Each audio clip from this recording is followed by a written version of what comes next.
Okay, so today we're talking about the 1920s, domestic and international, and I've got some material I'd like to go over that is in the text that I'd like to elaborate on and some material that's not. I'd also like to note, I shouldn't be recording this on the permanent recording, but it can't be helped that we'll take a shorter break today and come right back and start our discussion early so that I can go slightly early today, maybe 10 minutes early, and race out of here because I have to get to Dawsonville, Georgia, which is 3 hours away. And then I lose an hour because of the time zone difference to speak tonight, so I have to get out. Before the traffic gets bad, I have to get out of here. So we'll make up for it by just having a shorter break. Just everybody rush to the restroom or rush to get the coffee that I guess is not in here. All right, but in any event, in the 20s, we're inevitably brought face to face with Presidents Harding and Coolidge and historians' feelings about them. And I have a little commentary about that at the beginning of my chapter on the 20s, that we always get these polls of historians that presume to tell us who the great presidents were, and then they try to rank the presidents in order of their greatness, and then we're all supposed to accept that. And so every so often the American public has to endure another one of these polls of professional historians. This practice began in 1948 with Arthur Schlesinger Sr., who polled 55 historians and published the results in Life magazine. And then 14 years later, he did the same thing for the New York Times magazine. Then his son, Arthur Schlesinger Jr., published yet another one of these polls in 1996, and then numerous other such polls have appeared. C-SPAN did such a poll, the Wall Street Journal did one last year, and it just goes on and on. Well, who comes out on top in these polls? And as I say, the occasion for bringing this up is the low ranking that the presidents we're talking about today consistently received. Well, the top three, you could probably guess, are George Washington, Abraham Lincoln, and Franklin Delano Roosevelt. Those are always the top three in these polls. Also, toward the top in these polls are these three, Theodore Roosevelt, Harry Truman, and Woodrow Wilson. So the great presidents are George Washington, Abraham Lincoln, and Franklin Delano Roosevelt. The so-called near-great presidents would include at least TR, Harry Truman, and Wilson. Well, it's not surprising, given that we know what the politics of most historians are, that presidents who strengthen the federal government, either through new domestic initiatives or through war, typically find themselves exalted as great, whereas those who exercise their power more modestly are relegated to the designation of average or worse. Woodrow Wilson once said that the president, quote, is at liberty both in law and conscience to be as big a man as he can, unquote. Well, if he accepts this invitation, that president can expect to be richly rewarded by our court historians. Now, there was a time in American history when a powerful presidency was viewed with suspicion rather than held up as an ideal. And I'd like to quote here, if I may, the founder and president of this very institute, Lew Rockwell, who describes the older view of the president this way. He says, "The president is mostly a figurehead and a symbol, almost invisible to myself and my community. He has no public wealth at his disposal. He administers no regulatory departments. He cannot tax us, send our children into foreign wars, pass out welfare to the rich or the poor, appoint judges to take away our rights to self-government, control a central bank that inflates the money supply and brings on the business cycle, or change the laws willy-nilly according to the special interests he likes or seeks to punish." Likewise, elections and election campaigns were not the be-all and end-all of American liberty. And again, Lew Rockwell says, "For those who do not vote and do not care about politics, in the old view, their liberty is secure. They have no access to special rights, yet their rights to person, property, and self-government are never in doubt. For that reason and for all practical purposes, they can forget about the president, and for that matter, the rest of the federal government. It might as well not exist. People do not pay direct taxes to it. It doesn't tell them how to conduct their lives. It doesn't send them to foreign wars, regulate their schools, pay their retirement, much less employ them to spy on their fellow citizens. The government is almost invisible." Well, Alexis de Tocqueville, who was the 19th century's most perceptive foreign observer of the United States, observed in the 1830s, "In some countries, a power exists which, though it is in a degree foreign to the social body, directs it and forces it to pursue a certain track. In others, the ruling force is divided, being partly within and partly without the ranks of the people. But nothing of the kind is to be seen in the United States. There, society governs itself for itself.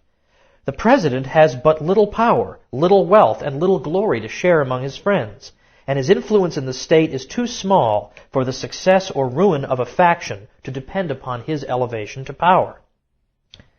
Well, that doesn't sound like the presidency today, needless to say, but that was how the presidency was viewed in those days, early 19th century. Bob Higgs, one of the great economic historians we have living, said this: the people who ratified the original Constitution never intended the presidency to be a powerful office spawning, quote, great men. Article 2, Sections 2 to 4, which enumerate the powers of the president, comprise but 4 paragraphs, most of which deal with appointments and minor duties. Well, in the 20th century, this minor position was transformed into a larger-than-life office, whose occupant is expected to exude vision, leadership, and greatness. Well, this view of the president is what we would expect to hear in Mussolini's Italy or in any fascist regime where the leader, capital L, is expected to exert bold leadership on behalf of the people. Now, you may consider this to be a cheap shot, but I mention in this context that Adolf Hitler once told a New York Times correspondent, "I have sympathy for Mr. Franklin Roosevelt because he marches straight toward his objectives over Congress, lobbies, and bureaucracy." Hitler later described himself as the only European leader who expressed, quote, understanding of the methods and motives of President Roosevelt, unquote. The one idea that is absolutely anathema to all such regimes is that society is capable of running its own affairs without the paternal custodianship of a great leader and his vision. Now, the historians who were consulted in the rankings, presidential rankings that tell us which presidents we're supposed to like, conceive of the ideal president as a far-seeing demigod rather than a humble executor of the laws. Now, Theodore Roosevelt is a president I've written very negatively about in the past. He's very, very popular among a great many Americans on left and right, but I've been very critical of him because I believe he basically was almost single-handedly responsible for putting together this new kind of presidency where the people are taught to have a kind of superstitious reverence for the occupant of the presidency. And there he is at number 4 in C-SPAN's 2000 poll of historians. That poll ranked the presidents on their, quote, vision, on, quote, setting an agenda. Other categories included public persuasion, crisis management, economic management, moral authority, international relations, administrative skills, pursued equal justice for all, and so on and on. Well, there's nothing on there. There's no ranking on how faithful was he to the Constitution or traditional American principles. And this is the main problem with these polls. They take for granted that there's some objective scientific standard for determining how great a president is. But of course there isn't. To evaluate whether a president is any good or not, you have to have a standard of measurement, philosophical, moral, economic, and constitutional. For instance, what constitutes good economic management? A Keynesian economist will say one thing, and a free market economist will say another. So how can you, in a non-ideological way, rank the presidents on those grounds? Or what does equal justice for all mean? Well, that phrase has changed its meaning over time. Under Andrew Jackson's philosophy of government, we're talking 1830s now, was called Jacksonian democracy, and he used the phrase equal rights.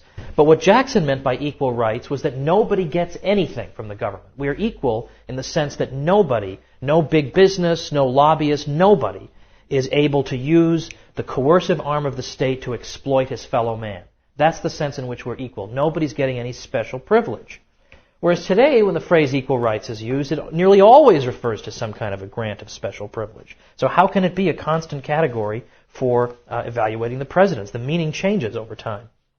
Now, Jeff Hummel, who's a professor on the West Coast, has argued that from the point of view of libertarians, many of whom occupy this very building, the greatest president in American history was actually Martin Van Buren. Well, I'm sure some people perhaps didn't know Martin Van Buren was a president, but elected in 1836, Van Buren had been vice president for a little over a term under Andrew Jackson.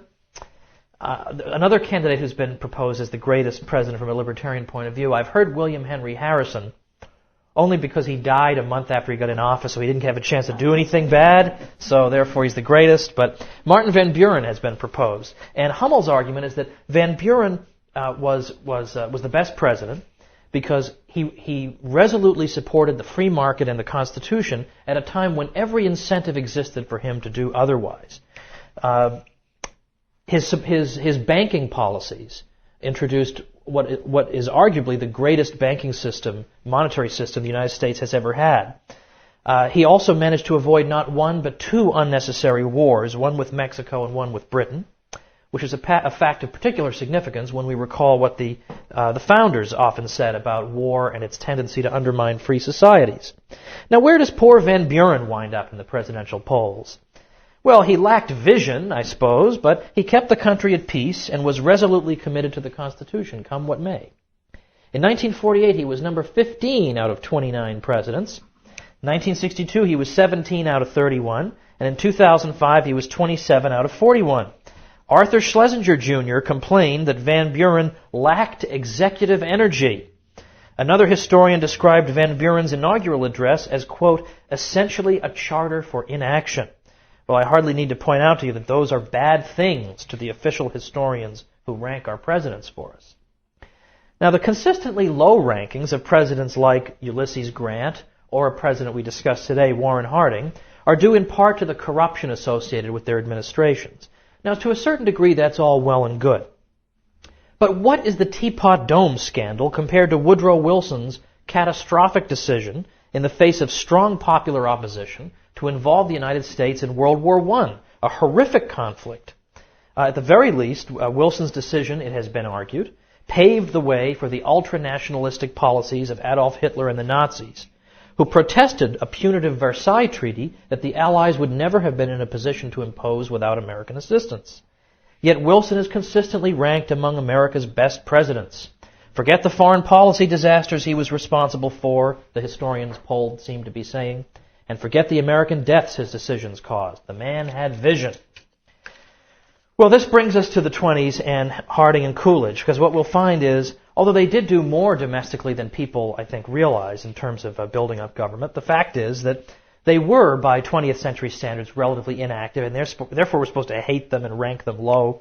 But again, that's an ideological judgment. Okay, if you want to decide which are the best presidents, you have to decide that on the basis of your own views and what these people did when they were in office and whether or not they conform to your views. Well, there's a lot of scandal mongering we could talk about with Harding, official scandals and personal scandals, but I hate to being a scandal monger. You know, the guy's dead now. I mean, as it is, I already condemned him in the book, so let's not dwell on that too long. It is interesting to know that on two occasions, when he confronted people who had been engaged in corrupt behavior under his presidency, people went and committed suicide after confrontations with Harding. So apparently he could be quite rough on people, apparently. But what I want to point out and focus on instead is what in fact he did, what he did do economically. So I want to focus on the tax policies of the 20s, because they are worth revisiting. I mean, it seems like nothing could be less relevant than the tax policies of the 20s. But let's remember that during World War I, the top income tax rate had been increased from 7% to 73%. Now, I've got students in an online course that I teach, and they're always flattering themselves about how wise they all are, and they were saying at one point, well, we know that in our country, we would never tolerate tax rates of 50 or 60%. Of course, we would never. I said, not only would you, but you did. For many years in American history, that rates were very, very high. I gave the example of in Britain, the top rate at one point was 95%, and that's a democracy. 95% was the top rate, which is why in the song Taxman, George Harrison says of the taxman, he's putting himself in his shoes, there's 1 for you, 19 for me. That's a 95% rate. So you had these very high rates coming in because of the war. Well, after the war is over, naturally you would expect the rates to come down. And they do come down in the 20s, but as I suggested last time, as tends to happen in emergencies, they never quite come down to the level where they were before the emergency. So they never come back down to 7. That'll never happen again. I can say with absolute certainty that never in my lifetime will the top rate ever be 7% again. But it did come down substantially in the 20s. And why is that? It has a lot to do with Secretary of the Treasury Andrew Mellon. Because he was noting that we had more and more millionaires in America. You had a lot of wealthy people, but yet you didn't have a lot of investment going on, not a lot of business activity. It seemed not to make sense. Why should that be? Why do we see people doing well, but yet we don't see enough business expansion going on? And he concluded that it was the tax rates were too high. That if I start out something and I succeed, then I get to keep 27 cents on the dollar, and 73 will be taken away. If I fail, I lose the whole dollar. Well, who in his right mind would consider those to be good odds? So Mellon was of the opinion that the tax rates were so high they were actually stifling business activity. That what individuals were typically doing was, instead of using their funds to open up businesses and get people working, they were taking their money and putting it in state and local municipal bonds because they were non-taxable. So states and localities were awash with cash they had enough baseball stadiums to last them 80 years. They didn't know what to do with all the money. But meanwhile, the private sector was starved for capital. So what could be done? So Mellon believed that if the rate were lowered, people would be more willing to expose their income to taxation than they are now. Because now they only get 27 cents on the dollar. There's no point in doing it. But if we make their reward greater, if we lower the rate, then it's worth taking your money and putting it into a business venture. So that was his proposal. That was, in fact, what was happening.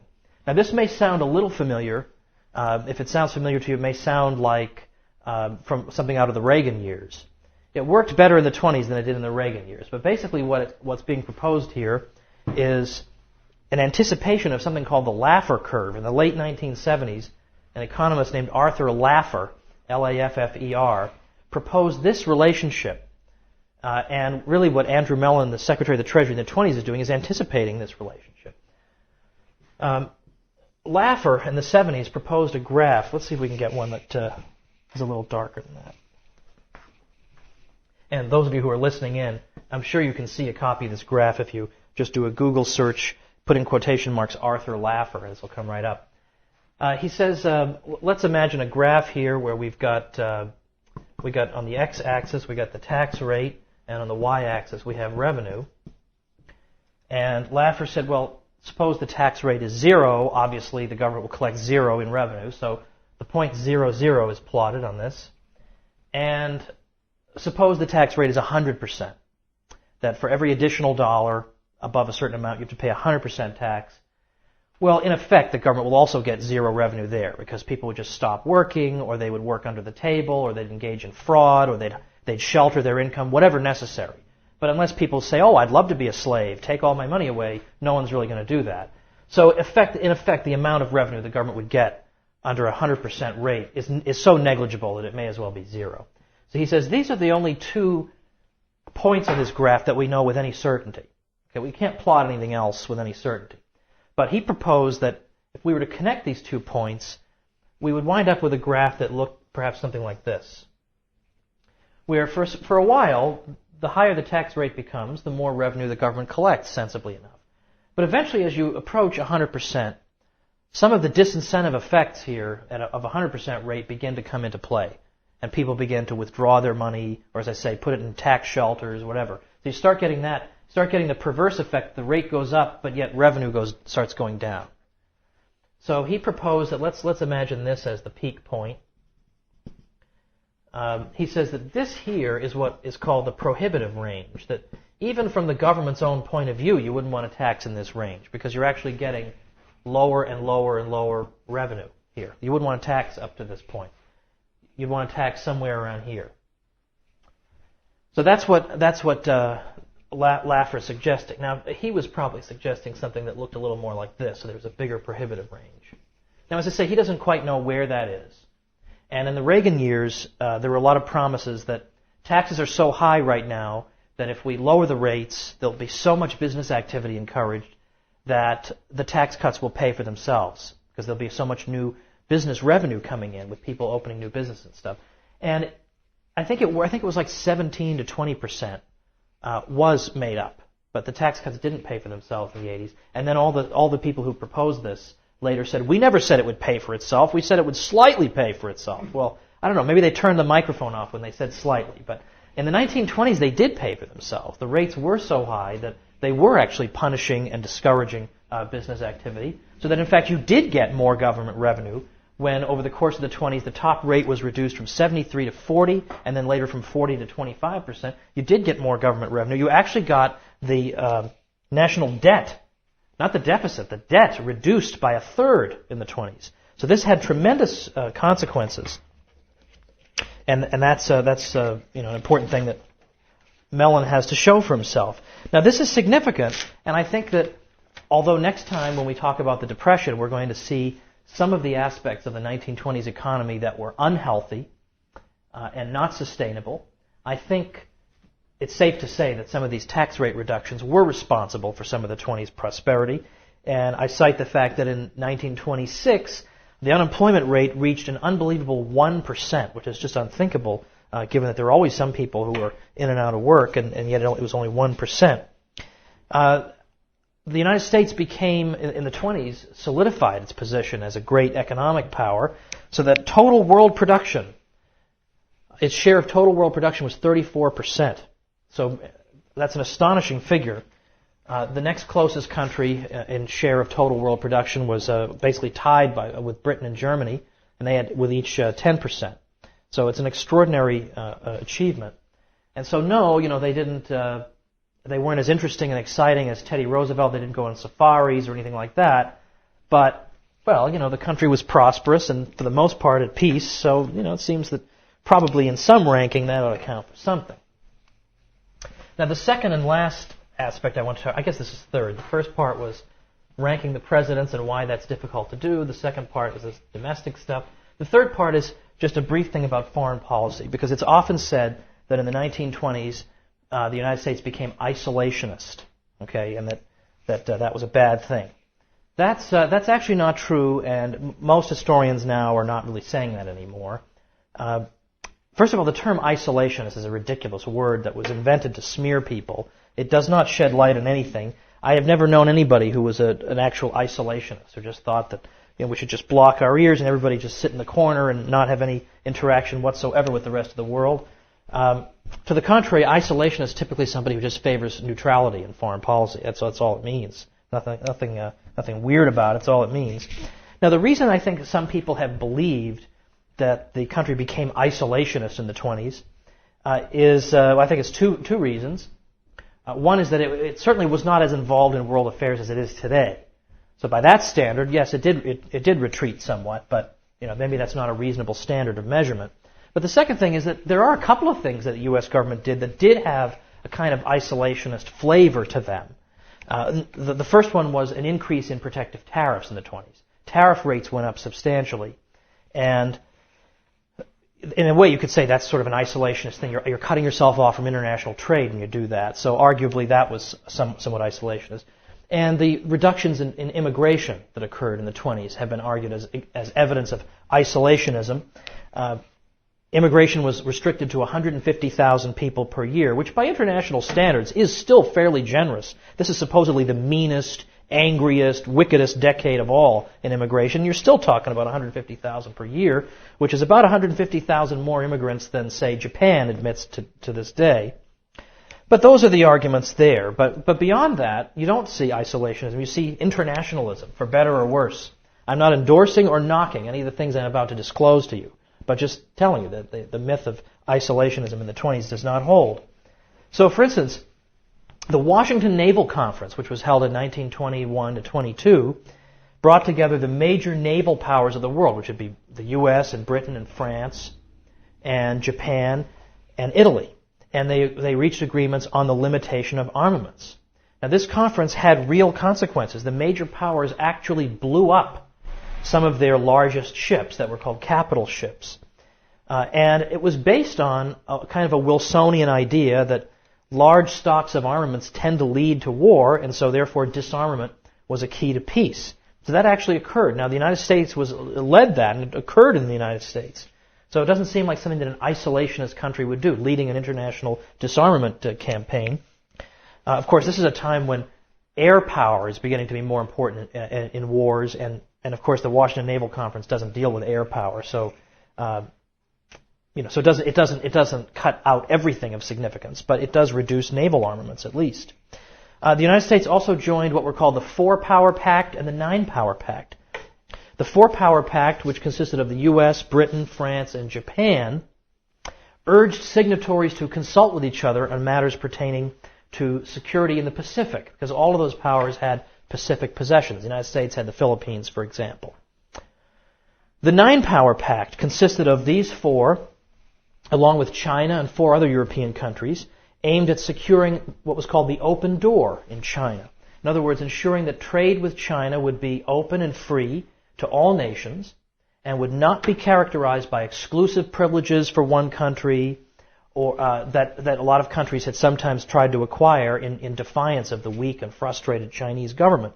So these are two examples of pacts in which the United States enters, in which it agrees to engage in consultation with other powers. Now, isolationism means you don't give a darn what other powers have to say. So again, these tend to overturn that myth. Now, that's sort of international diplomacy or politics, but in international economic policy, the United States was also internationalist. Some of you may know in 1923, Germany experienced one of the most destructive bouts of monetary inflation in history. Monetary inflation so bad that there's a special word for it called hyperinflation. That the inflation is so bad that the currency unit collapses altogether. That people would go to a bar and order two beers at once, because if they drink one and then order another one, the price will have doubled by the time they order the second one. I mean, that's how fast it's going. As soon as you get the money, as soon as you get paid, you have to, in fact, workers were getting paid twice a day, because they'd get paid one time, then you've got to throw, just whatever, buy anything with it, but just get it off your hands. And it just sort of leads to a vicious circle. Everybody's got to get rid of it. People panic that it's going to be worth less and less and less. There's a story of somebody, this may be an apocryphal story, but had a wheelbarrow full of German marks to go out shopping and just set it down to look in a shop window to see if there's anything worth buying, and then turned around and found that the money was still there, but somebody had made off with the wheelbarrow. There's no point in trying to run off with this money. It's not worth anything. There are photographs of children who are using who are gluing the worthless marks together to fly them as kites, or putting them together as blocks and making pyramids out of them. People burning the currency to keep warm. It was a complete disaster. The German government had been recklessly inflating its currency in order to make its reparations payments in inflated and therefore less valuable currency, but the strategy spun out of control and led to this hyperinflation. At the height of this hyperinflation, it took over 4 trillion German marks to equal $1 American dollar. So, in one of the government business partnerships that was increasingly common in the 20s, it was banker Charles Dawes who, encouraged by the White House, put together a reconstruction plan for Germany called the Dawes Plan. Dawes established a new payment schedule in line with Germany's ability to pay.